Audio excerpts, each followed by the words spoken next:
Listen closely. Do you hear it? That faint rustling in the walls of every relationship, like moths eating through silk curtains in a house where no one lives anymore. It's the sound of all the promises we made at 2 a.m. when the wine made us prophets and the darkness made us brave. Machiavelli knew this sound. He called it the music of power, but really, it's the symphony of letting go. There's an old Venetian legend about a man who loved a woman so desperately that he built her a palace made entirely of mirrors. Every surface reflected her beauty back to her, multiplied into infinity. She lived there for 7 years, growing more beautiful and more hollow, until one morning the servants found only empty mirrors reflecting empty mirrors, and in the very center, a single black feather. The man spent the rest of his days polishing those mirrors, waiting for her reflection to return. But here's what the legend doesn't tell you. She had been gone from the very first day. The mirrors only showed him what he wanted to see. This is what we do, isn't it?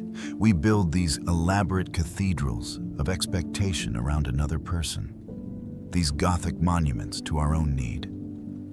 And then we're shocked when they refuse to play the role of deity we've assigned them. Kierkegaard wrote about this in his journals, those midnight confessions he never meant for us to read. He said that love is the only thing that grows more perfect in its absence, like wine aging in a cellar no one will ever open. But here's the grotesque joke. The moment you stop building that cathedral, the moment you let the candles burn out and the incense fade, something peculiar happens. She notices the silence where your worship used to be. Suddenly, the man who wouldn't own her becomes the only territory worth conquering. It's like watching a cat suddenly become fascinated with the toy you've just put away. I once knew a man, let's call him Marcus, though that wasn't his name, who spent 3 years sending his ex-lover a single white rose every Friday. No note, no return address, just the rose. She threw them away, of course, complained to her friends about the creepy stalker ex. But when the roses stopped coming, when Marcus finally found his way to indifference, she drove to his apartment at 3 a.m., mascara running like black rivers down her cheeks, demanding to know why he'd stopped loving her. He was in bed with someone else. The look on her face wasn't heartbreak. It was rage at losing a game she didn't know she was playing. You see, there's a 2024 study from the Journal of Interpersonal Dynamics that found something delicious. Emotional withdrawal triggers the same neural pathways as physical pain in the person being withdrawn from. But only, and here's the cruel punchline, only if they previously took that attention for granted. It's as if the universe has a sense of humor darker than German expressionist cinema. The velvet curtains in my study smell of tobacco and old rain. I'm telling you this because atmosphere matters when we're discussing the architecture of loneliness. Every man needs a room where he can sit with his failures, not to mourn them, but to study them like an entomologist studying beetles pinned to cork. That's where you learn the first truth. The woman who cannot own you will spend her life trying to solve you, like a riddle written in a dead language. Schopenhauer had a parable about porcupines huddling together for warmth in winter. Too close, and they wound each other with their quills. Too far, and they freeze. But what if I told you there's a third option? What if you could become the cold itself, immune to both the quills and the loneliness? That's what Machiavelli meant when he wrote about being feared rather than loved. He wasn't talking about cruelty. He was talking about the terrible freedom that comes from no longer needing another person's warmth to survive. Picture this. A man sitting alone in a Budapest cafe, reading Rilke by candlelight while rain drums against the windows. He's not waiting for anyone. His phone is silent, not because no one's calling, but because he's turned it off. There's a woman across the city right now, lying awake, wondering why he hasn't responded to her message from 3 days ago. She's creating entire narratives in her head. Maybe he's with someone else. Maybe he's hurt. Maybe he's finally seen through her calculated indifference. But he's just reading poetry, sipping wine that tastes of autumn earth, completely absorbed in his own existence. This is the paradox that drives them mad. A man sufficient unto himself becomes the only prize worth winning. Not because he's playing hard to get, that's a child's game, but because he's genuinely walked away from the casino. And the house always panics when someone stops gambling. Tell me, when did you first realize that your absence could be more powerful than your presence? Or are you still standing in someone else's cathedral, polishing mirrors that will never reflect you back?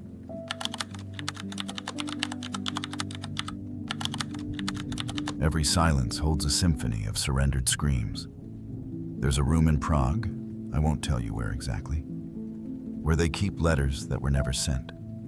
Thousands of them, yellowing like autumn leaves pressed between the pages of history. Love letters, suicide notes, confessions of crimes that may or may not have happened. The curator, a woman with silver hair and hands that shake like birch leaves, told me once that the most heartbreaking ones aren't the declarations of love. They're the ones that simply say, "I'm tired." This is the second truth Machiavelli knew, but never wrote in his prints. Exhaustion is the beginning of wisdom. When a man finally grows too tired to chase, to perform, to pretend that love is anything other than two people agreeing to share their favorite flavors of suffering, that's when he discovers something terrifying. He discovers that he actually likes himself when no one's watching. I'm drinking absinthe tonight, the real kind that tastes like licorice and bad decisions.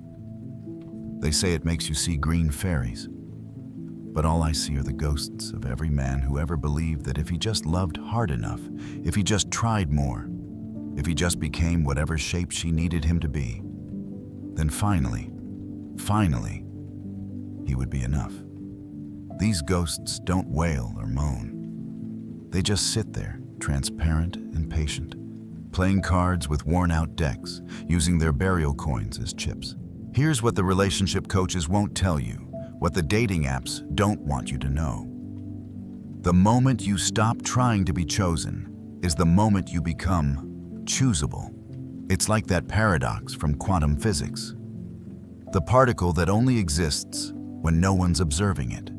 A 2025 behavioral study from Stockholm found that perceived emotional unavailability increased attraction ratings by 47% in initial encounters.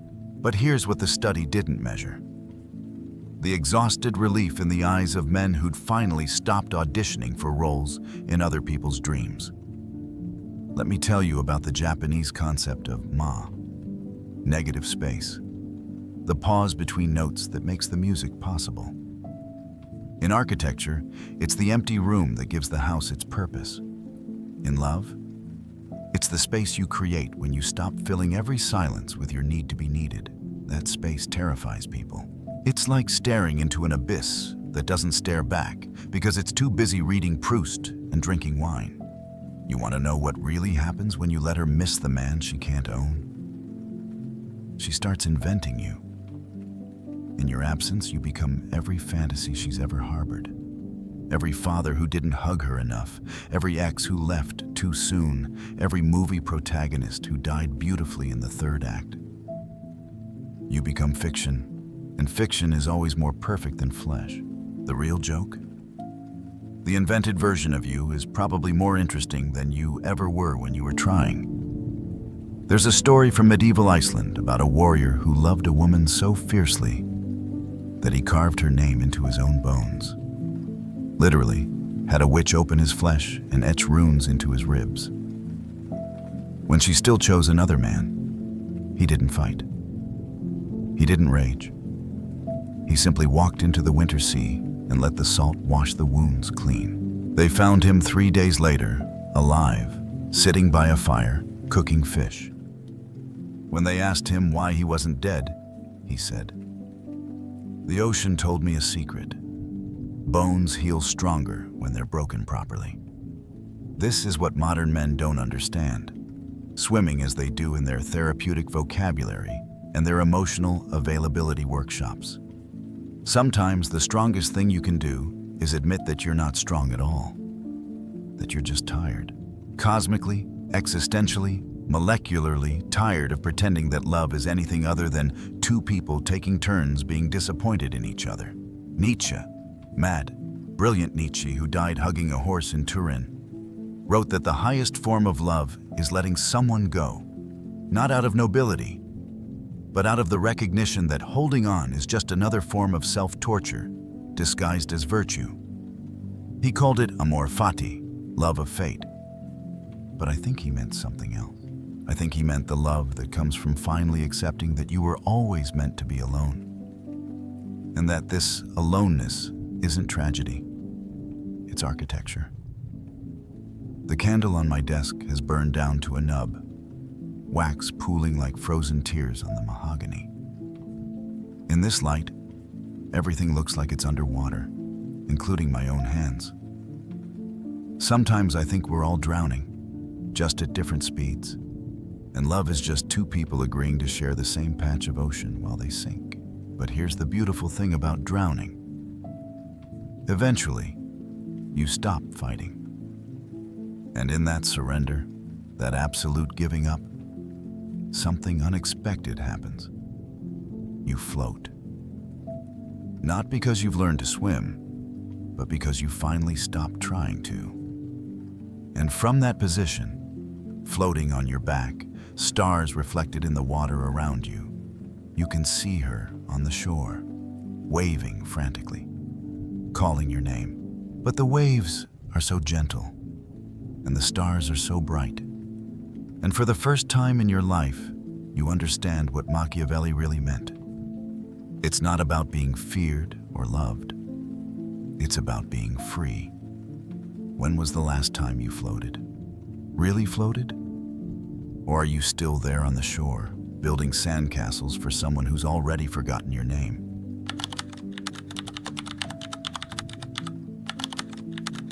How to become a ghost while still breathing, a memory while still walking. In the Museum of Broken Relationships in Zagreb, there's a small, unremarkable key on display.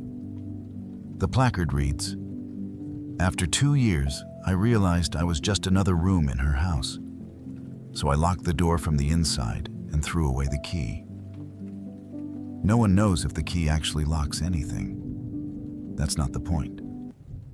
The point is that sometimes the only way to exist is to cease existing in someone else's imagination. Tonight, the air tastes of copper and dying roses. I'm watching a moth circle my lamp, and I'm thinking about how we're all drawn to what destroys us, mistaking intensity for importance. The moth doesn't know it's committing suicide. It thinks it's flying toward the moon. This is every man who's ever believed that if he just burned bright enough, hot enough, desperately enough, he could become someone's sun. But suns don't chase planets. Planets orbit suns. And when a sun finally goes cold, finally collapses into itself, it becomes something far more terrifying than fire. It becomes a black hole, an absence so profound that even light bends around it. This is what Machiavelli understood about power. Sometimes the greatest force is the vacuum you leave behind. There's a phenomenon in psychology called psychological reactance. When someone's freedom feels threatened, they'll do anything to reclaim it, including wanting what they previously rejected. A 2024 study from the University of Copenhagen found that individuals who experienced sudden emotional withdrawal from a partner showed increased cortisol levels, similar to cocaine withdrawal. The body literally goes through detox when you remove your presence. You become heroin in reverse. I knew a sculptor once, brilliant man, hands like prophecies, who spent 7 years carving a statue of his lover. Every curve, every shadow, every imperfection rendered in marble with obsessive precision. When he finally showed it to her, she laughed. Not cruelly, just absently, like he'd shown her a photograph of a stranger. That night, he took a hammer to the statue, but he didn't destroy it. He just removed pieces. A finger here, the curve of a shoulder there, until what remained was more suggestion than form. She came to his studio every day after that, trying to remember what had been carved away. She fell in love with the absence, you see, the ghost of what was. This is the third truth. We only truly desire what we cannot fully perceive. It's why memory is sweeter than presence, why the dead are more perfect than the living, why the man who walks away becomes mythology, while the one who stays becomes furniture. Kierkegaard wrote his most beautiful passages about Regina, the woman he left at the altar. Not about their love, but about the space where love used to live. He called it the eternal pause. That moment between heartbeats where everything is possible because nothing is happening. He spent his entire life in that pause, writing philosophy from inside the wound he wouldn't let heal. And Regina? She married another man, had children, lived what everyone called a happy life. But they say she kept every letter Kierkegaard never sent, the ones he wrote but burned, somehow reconstructing them from the ashes of what wasn't said. Are you beginning to understand? The man she can't own isn't playing a game. He's become the game itself, the impossible puzzle, the koan without answer, the song that sounds different every time you remember it. He's transformed from noun to verb, from presence to process, from a fixed point to quantum uncertainty. There's an old Romanian folktale about a village where all the men disappeared one winter night. No trace, no explanation, just empty beds and coffee cups still warm on the table. The women searched for months, years, decades. They grew old searching, telling stories about their vanished men, each story more elaborate than the last. Until one day, a child asked, "What if they never left? What if they just became invisible?" And suddenly, the women could feel them. In the creak of floorboards, in the way curtains moved without wind, in the spaces between words. The men had been there all along, just choosing not to be seen. The visibility had been the prison, you see. The being seen had been the chain. This is what happens when you stop responding to her texts immediately. When you stop explaining your silences. When you stop existing in the timeline of her expectations. You don't vanish, you transcend. You become the question mark at the end of every sentence she speaks about you. He used to. I wonder if he. Remember when he. The absinthe has turned everything green at the edges, like looking through old glass. In this light, I can see all the men who learned too late that love is not a democracy. It's a dictatorship where the person who cares less makes the rules. But what if, and follow me here into the dark, what if you simply refused to vote? What if you walked out of the country altogether, became a citizen of nowhere, a refugee from the nation of need? Schopenhauer said that all love is just the will to live tricking us into reproduction. Biology dressed up as poetry. But he missed something. He missed the fact that when you see through the trick, when you recognize the man behind the curtain, you don't stop loving. You just start loving differently. You love the way death loves life, patiently, inevitably, without any need for reciprocation. So I ask you, in this green-tinged darkness, while the moth continues its fatal dance, when will you learn to disappear? Not in anger, not in pain, but in the simple recognition that presence is overrated, that maybe the greatest gift you can give someone is the mystery of your absence.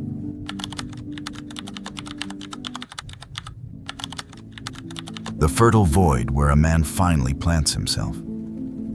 There's a garden in Kyoto where they've spent 500 years perfecting emptiness. No flowers, no water, just 15 rocks arranged in white gravel. The monks say if you can see all 15 rocks at once, you've achieved enlightenment. But here's what they don't tell tourists. The garden is designed so you can only ever see 14. The 15th rock is always hidden, always implied, always the one you're missing. That's the rock that matters. That's the rock that makes you return. You are that 15th rock now. The one she can never quite see fully, never quite grasp, never quite own. And in her failure to possess you completely, she'll spend her life raking the gravel of her memory, trying different angles, different perspectives, hoping to finally see what was never meant to be seen. I'm burning sage tonight, not for purification, but for the smoke. The way it makes everything seem like a memory, even while it's happening. There's something honest about smoke, the way it refuses to be held, the way it exists only in movement, in leaving. This is what Machiavelli knew about princes and power. The moment you can be grasped, you can be overthrown. A 2025 neuroscience study from MIT found something fascinating.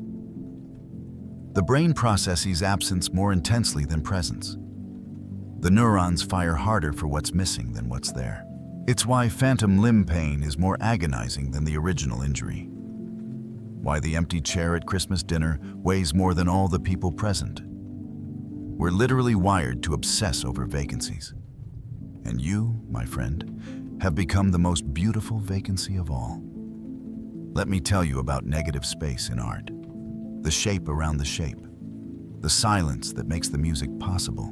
Japanese calligraphy masters spend decades learning to paint nothing, to make the empty paper as important as the ink. There's a word for this. Ku.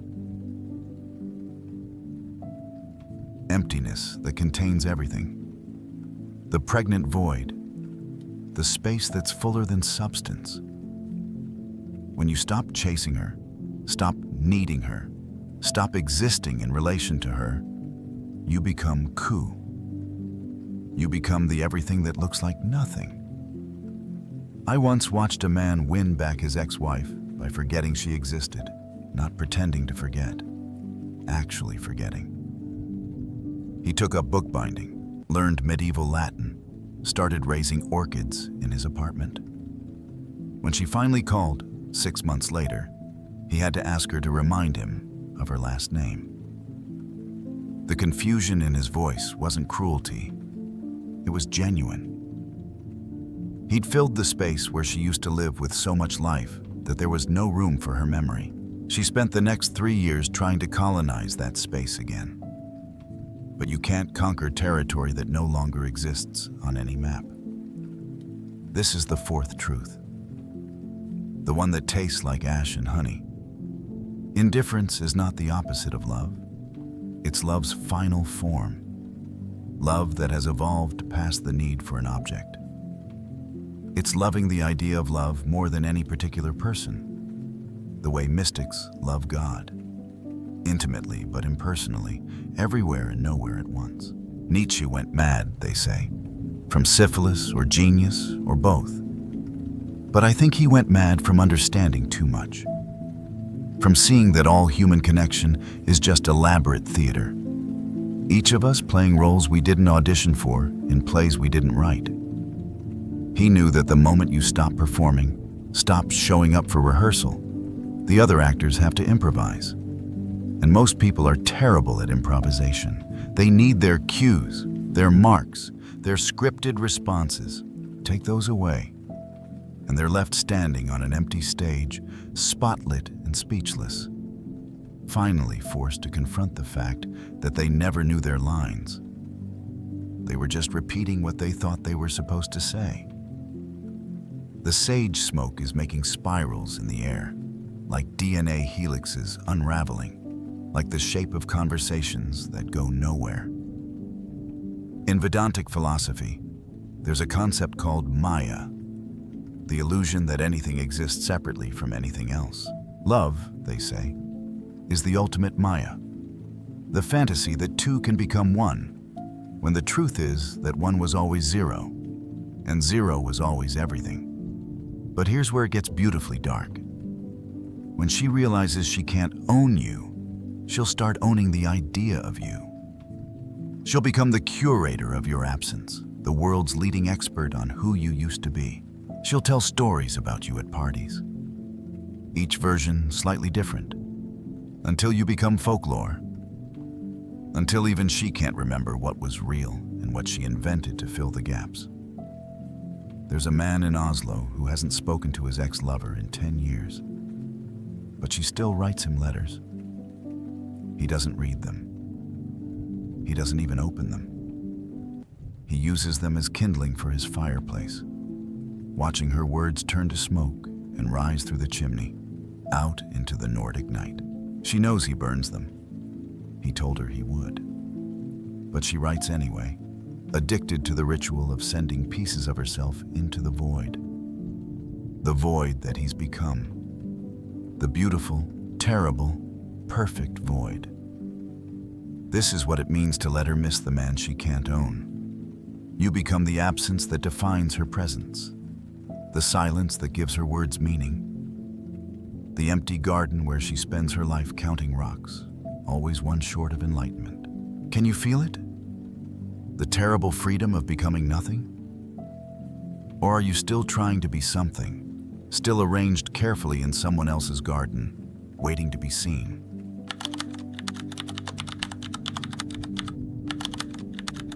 Where a man discovers that the only throne worth claiming is the one inside his own skull.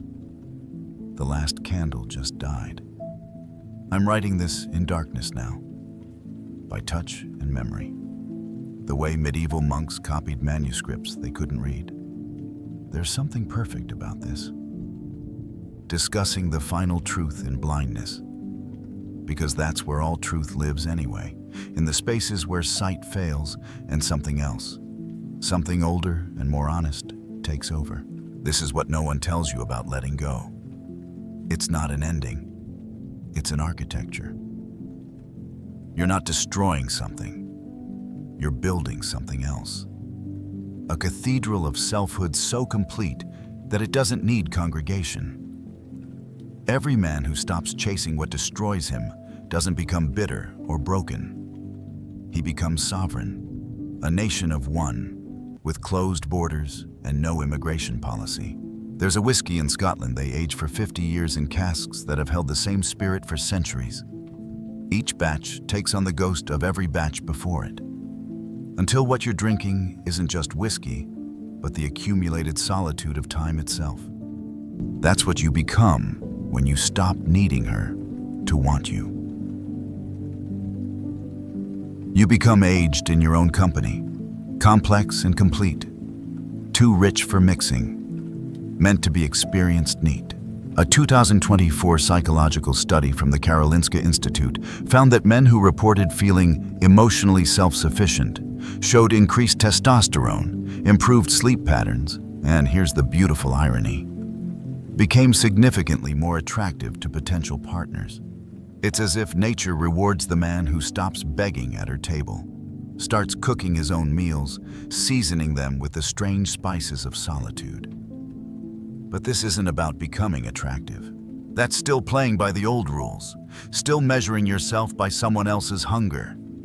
This is about something far more radical, becoming nutritionally complete, emotionally self-sustaining, a closed loop that generates its own energy.